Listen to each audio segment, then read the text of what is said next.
नमस्कार, मैं भीष्म असवाल। आज बात करेंगे कि बीजेपी की जो मान मर्यादा, त्याग, परंपरा, संस्कार और संस्कृति की दुहाई देती हुई नहीं थकती। जी हाँ, उस बीजेपी की एक राष्ट्रीय लेवल की नेता, जी हाँ, हरियाणा की प्रदेश भाजपा महिला मोर्चा की उपाध्यक्ष, हरियाणा से हिसार जिले के आदमपुर से बीजेपी की टिकट पर चुनाव लड़ चुकी राष्ट्रीय कार्यकारिणी सदस्य सोनाली फोगाट ने एक सरकारी संवैधानिक पद पर बैठे हुए व्यक्ति, एक अफसर के ऊपर हिसार मार्केट एसोसिएशन के सचिव सुल्तान सिंह पर ताबड़तोड़ थप्पड़ों और चप्पलों की बौछार कर दी। जी हाँ, ये मामला छोटा नहीं है, ये अपने आप में बहुत गंभीर मामला है कि जहाँ पर एक संवैधानिक पद के ऊपर बैठे हुए व्यक्ति के ऊपर हाथ उठाने का अधिकार क्या बीजेपी ने अपने नेताओं को दे दिया है।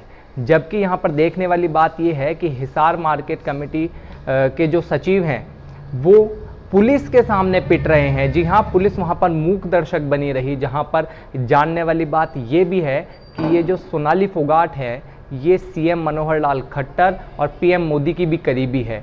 ये आप जो तस्वीरें देख रहे हैं इनके माध्यम से आपको स्पष्ट हो जाएगा। जहाँ पर मामला तूल इसलिए भी पकड़ लेता है क्योंकि हरियाणा के अंदर ये पहला मौका नहीं है जब अधिकारियों के ऊपर ऐसी कार्रवाइयाँ की जा रही है। इससे पहले रानीनगर का मामला भी अब तक शांत नहीं हुआ है।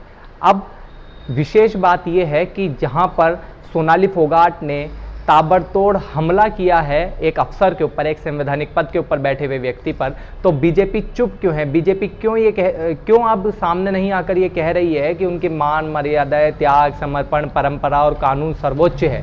क्यों नहीं कह रही है? अगर ये दूसरे राज्यों के अंदर होता तो जरूर कहती। ये गंदी राजनीति जो चल रही है देश के अंदर उससे पर्दा उठाने की कोशिश हम लोग कर रहे हैं। अब आप इस चीज़ को, इस घटनाक्रम को समझिए जहां पर एक नेता, एक पार्टी की नेता, वो एक सत्ताधारी पार्टी की नेता है, क्या उसको ये अधिकार है कि वो एक संवैधानिक पद के ऊपर बैठे हुए व्यक्ति से अपनी कार्रवाइयाँ जो वो करवानी चाहती है उनके ऊपर जाके ऐसे मुखर होकर बात करे? चलिए, कर भी सकती है, अच्छी बात है, जनहित के लिए काम करना चाहिए, पर हाथ उठाने का अधिकार आपको किसने दिया? यदि आपको उनसे कोई परेशानी थी तो आपको जाना था, एफआईआर करवानी थी। अब बहुत बड़ा सवाल यहाँ पर पुलिसिया कार्रवाई पर भी पड़ता है। पुलिसिया कार्रवाई जो है वो देखिए आप, पुलिस के सामने, पुलिस की मौजूदगी के अंदर थप्पड़ चल रहे हैं, चप्पलें चल रही है, पर पुलिस मूक दर्शक बनकर खड़ी है। पुलिस को किसका खौफ है? पुलिस को उसी समय पर यदि बड़ी कार्रवाई भी नहीं करती तो जितने लोग वहां पर इकट्ठे थे, उस हमले के अंदर मौजूद थे, उन सबको शांति भंग के अंदर गिरफ्तार करना चाहिए था,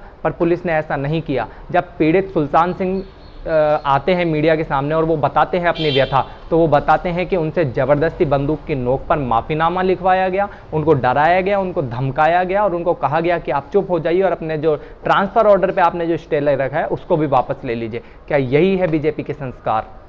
चलिए, यहाँ तक तो ठीक है, पर हम आपको एक अमर उजाला की एक रिपोर्ट का हवाला देकर ये बताते हैं कि ये सोनाली फोगाट जो बीजेपी के राष्ट्रीय नेता है, ये एक टिकटॉकर है और करोड़पति है। और ये जो खास बात है ना वो ये है कि इनकी शैक्षणिक स्तर, इनकी शिक्षा 10वीं तक हुई है। जी हाँ, ये 10वीं पास एक नेता, एक संवैधानिक पद के ऊपर बैठे हुए व्यक्ति के ऊपर हाथ उठा रही है, गैर कानूनी कृत्य कर रही है। इस पर हम सभी लोग चुप हैं और देखते जा रहे हैं कि ये जो तमाशे चल रहे हैं ब्यूरोक्रेसी के साथ में, इनको देख रहे हैं। जहाँ पर अभी राजस्थान के अंदर एक एसएचओ के आत्महत्या के ऊपर बहुत बड़ा बवाल यहाँ पर हुआ है और यहाँ पर पूरी बीजेपी ये कह रही कि कांग्रेस एमएलए की यहाँ पर जांच करानी चाहिए, पर वो हरियाणा के अंदर जो हो रहा है सरेआम, जिसकी जांच की भी शायद यहाँ पर ज़रूरत नहीं हो, जबकि सब कुछ स्पष्ट दिखाई दे रहा है, उसके ऊपर कोई कार्रवाई नहीं हो रही है। बीजेपी उस नेता को बर्खास्त नहीं करना चाहती है, बीजेपी उस नेता के ऊपर कोई कार्रवाई नहीं करना चाहती है।